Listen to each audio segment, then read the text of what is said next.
Yes, now family, welcome back to Jazza TV. I was reading through the comments recently. I'll have to get back to all them comments, I appreciate them all.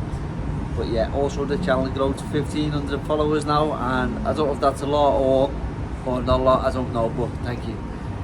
I was reading the comments, and one of the comments suggested do a video on pushy parents, and I thought, ooh, that's a tough one, that.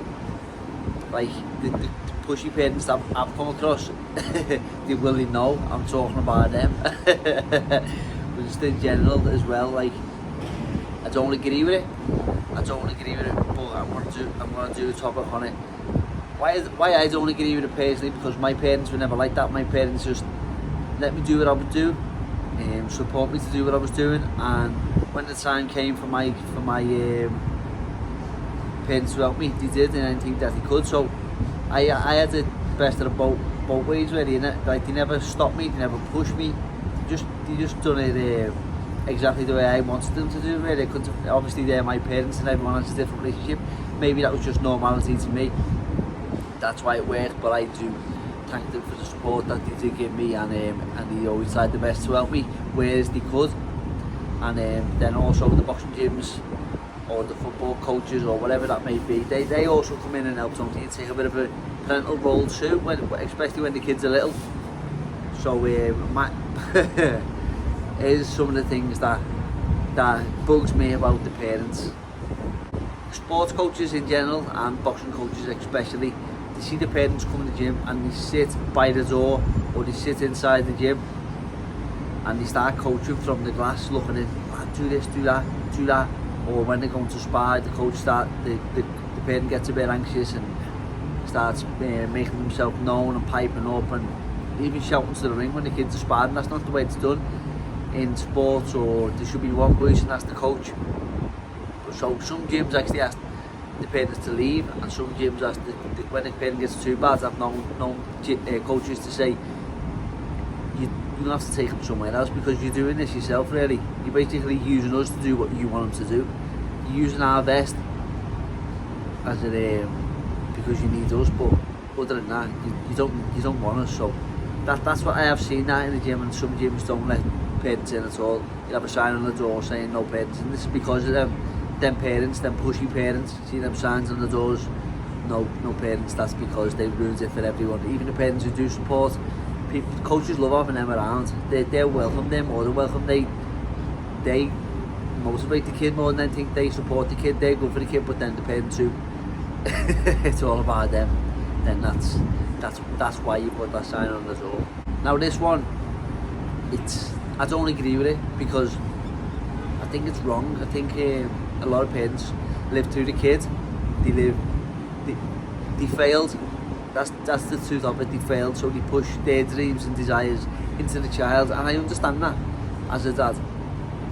I understand it. You want something for them, and it benefited you, so it must be good for them. If you didn't make this mistake, you'd have been where you imagine you'd be now, and that kid hasn't got to make them mistakes. They can go down your avenue. I get that. I understand that 100%. But you get it. That's why I say there's good parents with good advice, and then there's pushy parents. I'm not a perfect parent, far from it, but I'd try not to be a pushy parent because I've seen the pressures that it has on a kid. In this one, you're living the dreams through the kids, and in boxing, or even the odd eye case in the street, just the eye cases. They want to be boxers, but they were never disciplined or committed. All good, but they got a reputation as being an eye case. They push the lad into the gym and sort of force him to live out their dreams through them, you know. And the truth is, you don't want your kid to be a success, you just didn't want to be a failure, and that's my opinion on it. I know it's a bit harsh and everyone's going to like that, but that's just the way I feel about it. This one is very annoying, as I imagine, for the coaches. So sometimes you do get a parent who ends up a coach.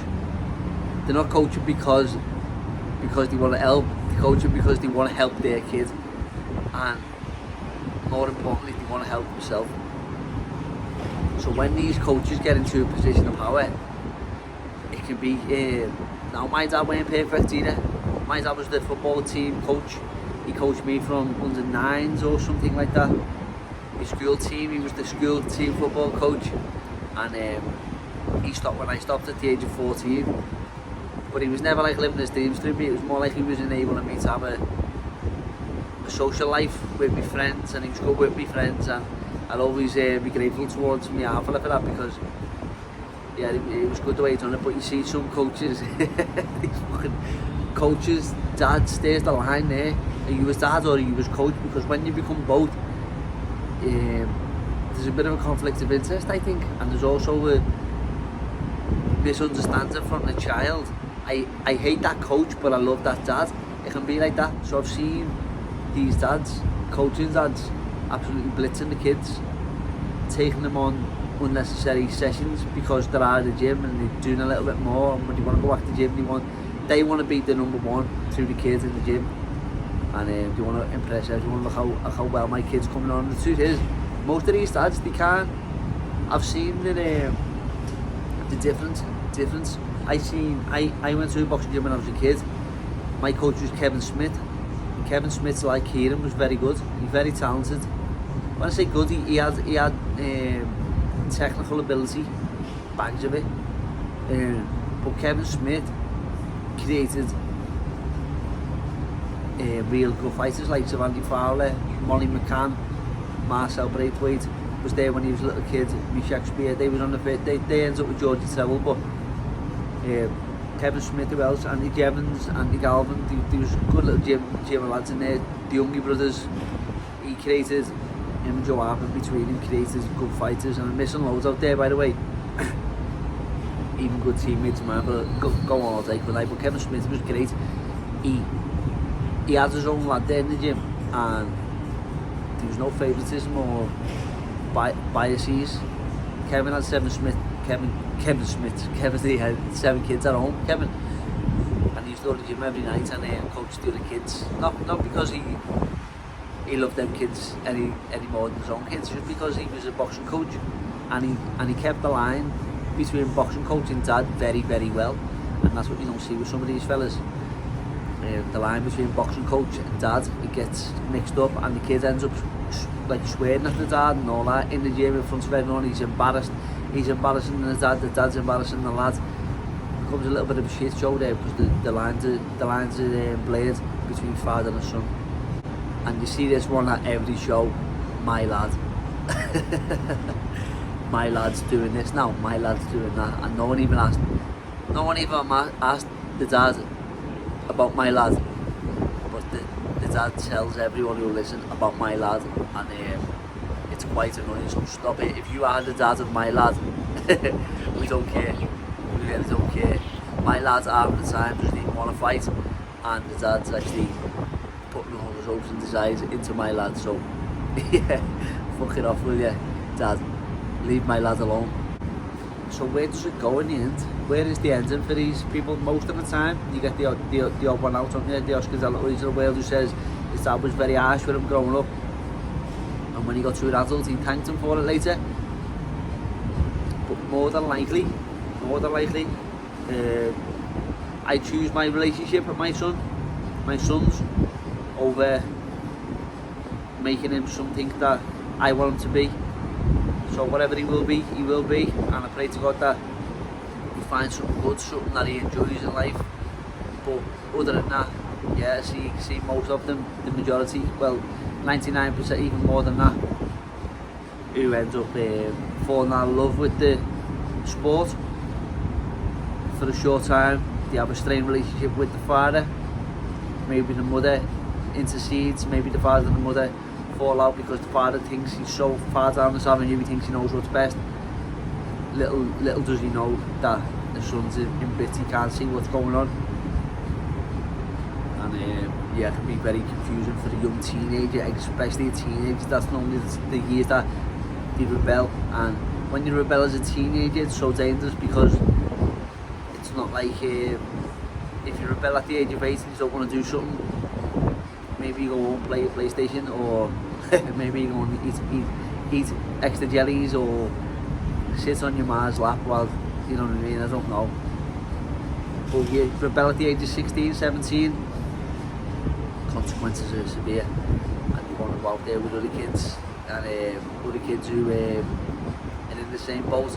And when these kids get together, he ends up the kid causing havoc, don't he? He gets all that they're in a gang, but the truth is they're just with people who they can relate to friends, and they get up to no good. So yeah, pushy parents, all back on the kid. If you've got a bit of an inkling that you are a pushy parent and sometimes you're doing what's right for the kid but the kid doesn't want to do, maybe to give the little fella a little bit of freedom and see how he responds to the freedom. You never know. I'm no fucking father of the year, I'm not trying to tell you what to do, but I just seeing these kids, see the sadness, they come in the gym, their poor little heads are wrecked and they don't want to be there and see it a lot of the time. And it's a hard sport, you know. They're not going to kick a ball out of ball or kick a ball to the friends and think they don't want to be here. They're getting punched in the head, so it's a hard sport. And then you've always got that other cunt in the gym who hasn't got no idea about boxing, going on a tangent here. That fucking fat fella who's always shouting, "Come on, work!" He doesn't understand about boxing, so all he thinks he can. His input is just, he calls himself the fitness coach, but the truth is, he's living his dreams out through these young fit lads, isn't he? So yeah, he's got him on his back now in the gym, and there's a lot of pressure, you know, and you don't want him to implode. And yeah, just go if you feel like that could be the relationship. Just go a little bit easy. You might bring the best out of him in another area, in an area that he wants to do, with the support that he actually wants and not the support that he's actually forced to have. So yeah, I hope I didn't come across like a bit of a cunt today on this one, but and maybe I helped a lot of kids. It's like save the kids, this, innit? Yeah, maybe just saved a lot of kids in the teenage years today. And maybe, hopefully, I saved one parent-child relationship. I shouldn't laugh, but it's true. But anyway, thank you for watching this video. And thank you for the recommendation in the comments. I forgot your name, I'm halfway through the video, so I can't go back and look at it now. But if anyone's got any more they want me to put up, leave your comments, your suggestions, and yeah, thank you for watching the video. As always, please like, subscribe, and leave a comment, and leave a story about the worst, no names, but the worst pushy parent you ever seen and what you seen him doing. Might have been your dad. Maybe he's you don't have a relationship anymore. Where was I 40 years ago, you know? But yeah, thank you for watching this video. Have a nice day, Family Amo.